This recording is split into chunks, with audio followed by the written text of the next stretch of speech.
breaks out. And the Civil War was actually mostly volunteers that were going to the Civil War. And what ends up happening is the band gets together and they say, we want to go and help in the Civil War and be one of the bands that is on the battlefield. So they get together, and this is actually a photo that I discovered, which is in the Bennington, Vermont Museum. And George Fisk is in this picture. They joined the 2nd Vermont Infantry Regiment, and George Fisk is somewhere in this picture. Where do you think he might be? In the front. He's not in the, I wish he were in the front. Look for it.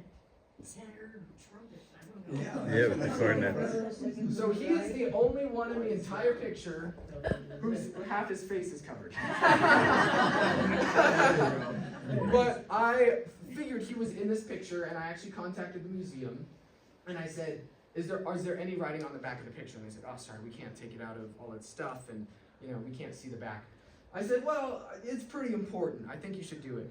And so after pestering them for about a month, the archivist finally did it, and they said, actually, yes, George Fisk is on the back, written, and based off of the way that it's written, that's him right there, which would make sense because these are the bass. You can see these are the bass, and then tenor is right in front of them.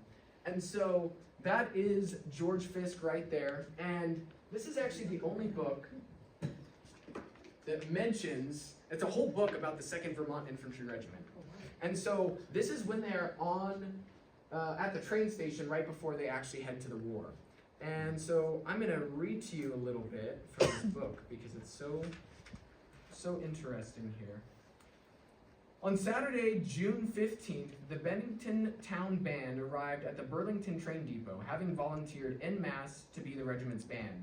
A 24-piece brass band under the direction of Captain Franklin M. Crossett was met by Company A, the Bennington Company, and escorted to Camp Underwood. The Rutland Daily Herald, in reporting the occasion, stated, its members are well trained and show evidences of thorough practice.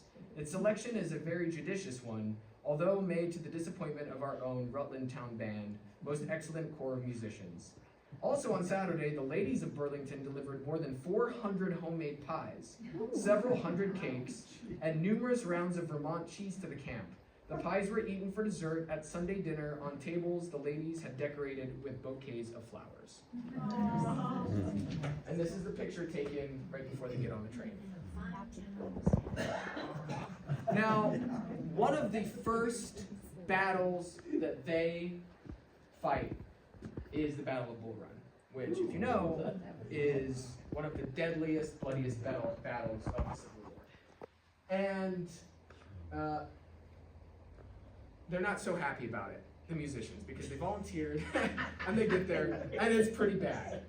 And so the next song I'm going to play for you is actually the Battle Cry of Freedom, which would have been one of the songs that the Union rallied their troops with. And Battle Cry of Freedom actually would have probably been played by the band. Here we go.